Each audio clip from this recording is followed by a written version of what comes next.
ओम शांति। 12 नवंबर। तुम बच्चों को स्वयं भगवान पढ़ा रहे हैं ब्रह्मा के द्वारा। मनुष्य भूल गए हैं। कहते तो हैं ब्रह्मा ने सृष्टि की स्थापना की, लेकिन कहाँ, कब, कैसे, कौन सी सृष्टि की ये बिल्कुल पता नहीं है। तुम अभी संपूर्ण ज्ञान को जान गए हो, तो तुम्हें बहुत नशा होना चाहिए। जितना पढ़ाई पर ध्यान देंगे उतना तुम्हें नशा चढ़ेगा कि ये पुरानी दुनिया अब खत्म होने वाली है।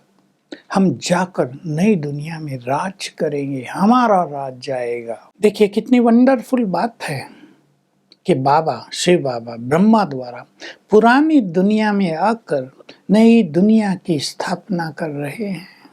पुरानी दुनिया में आकर सत्य धर्म की स्थापना कर रहे हैं। तुम ब्राह्मण बने हो, ब्रह्मा कुमार कुमारियां बने हो, सच्चे ब्राह्मण हो तुम्हारे पास संपूर्ण ज्ञान है। ये ज्ञान तुम्हारी बुद्धि में धारण होता जाए तो तुम्हारी स्थिति बढ़ती जाएगी। बहुत कम बच्चे अभी तक केवल सतों तक पहुंचे हैं। बहुत ज्यादा रजो और कोई तमो में और कोई तो तमो प्रधान स्थिति में भी हैं। तुम्हारी बुद्धि शुद्ध होती जाएगी। योग से तुम अपनी पवित्रता की स्थिति से बुद्धि को श्रेष्ठ बनाते जाएंगे, तो ये सारा गुह्य ज्ञान तुम्हारी बुद्धि में आता जाएगा।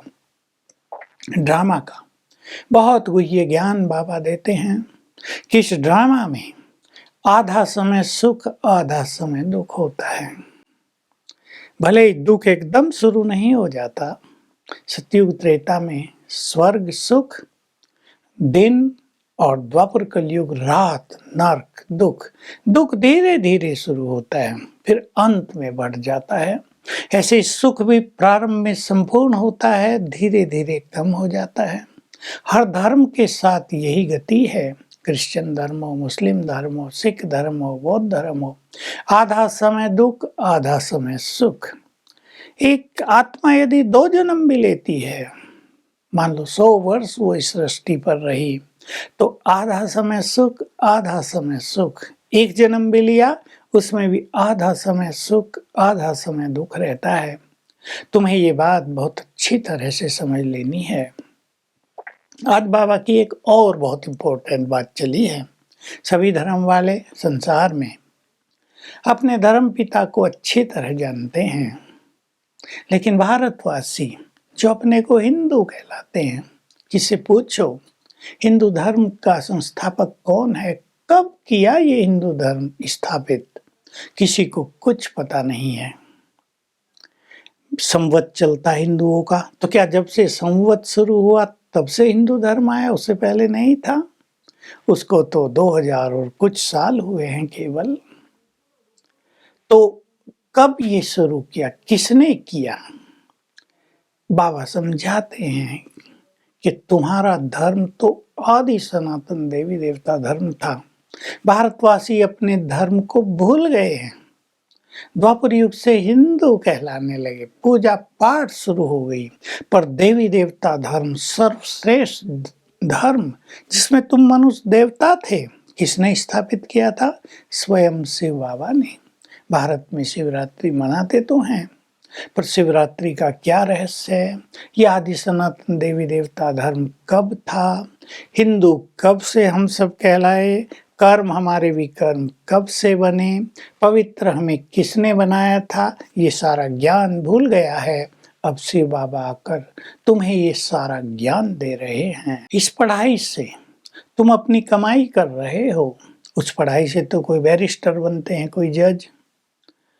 तुम मनुष्य देवता बन रहे हो, राजाई प्राप्त कर रहे हो। मैं कोई कमाई नहीं करता। वहाँ तो टीचर्स भी जो पढ़ाएंगे उनकी भी कमाई होगी, या गुरु उनकी भी कमाई होगी। बाबा कह रहे मैं कोई कमाई नहीं करता, मैं तो परम धाम चला जाता हूँ। तुम सब भी मेरे साथ चले जाते हो कमाई करके, फिर वहाँ से तुम अपने अपने समय अनुसार सुख धाम में आ जाते हो। बाकी समय तुम शांति धाम में रहते हो। जिस आत्मा को जब इस सृष्टि पर आना है उससे पहले वे सभी शांति धाम में रहते हैं। मैं भी वहीं रहता हूँ। संसार में कोई भी ये नहीं जानता। भारत वाले बिल्कुल भूल गए कि भारत में लक्ष्मी नारायण राज करते थे। पूजा पाठ हो रही है, मंदिर बन रहे हैं। उन दिनों सबसे ज्यादा मंदिर लक्ष्मी नारायण के बनते थे। लेकिन ये किसी को सोच में भी नहीं आता कि सूर्यवंशियों ने क्षत्रियों को राज कैसे दिया। क्या कोई लड़ाई हुई? क्या क्षत्रियों ने उन पर विजय प्राप्त की? बिल्कुल नहीं। सत्य त्रेता में लड़ाई की बात ही नहीं। बहुत प्यार से एक दूसरे को राज ट्रांसफर कर देते हैं। तो बाबा ये सब भी राज बता रहे हैं कि देखो महाभारत युद्ध सामने खड़ा है। महाभारत युद्ध द्वापुर में नहीं हो सकता, क्योंकि महाभारत के बाद तो कलयुग समाप्त होना है, सतयुग आना है।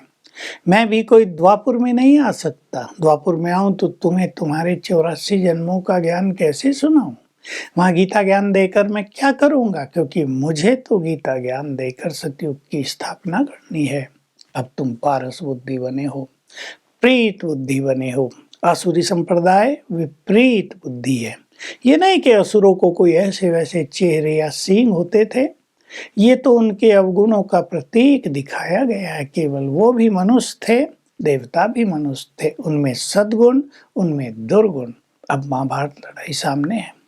कहीं अकाल पड़ता है, कहीं अन्न नहीं मिलता है, लोग भूखे मर जाते हैं, मूसलाधार बरसात होती हैं, हो रही हैं, अर्थक्वेक्स आएंगे, ये सब प्राकृतिक प्रकोप होंगे और तुम सब ये देह छोड़कर अपने घर चले जाएंगे।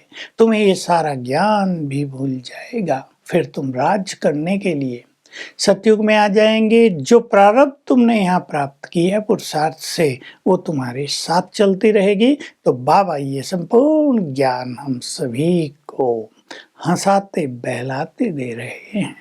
वरदान है, करण करावनहार की स्मृति द्वारा सदा निर्माण का कार्य करने वाले कर्म योगी भव। तुम सभी केवल कर्म करने वाले नहीं, कर्म योगी हो, अर्थात कर्म में योग भी करते हो। और करण करावनहार बाबा हमारे साथ है। वो हमें शक्ति दे रहा है, हमसे बड़े बड़े कार्य करा रहा है। ये स्मृति यदि रहेगी तो हम निर्माण का कार्य बहुत सुंदर श्रेष्ठ स्थिति में रहकर कर सकेंगे।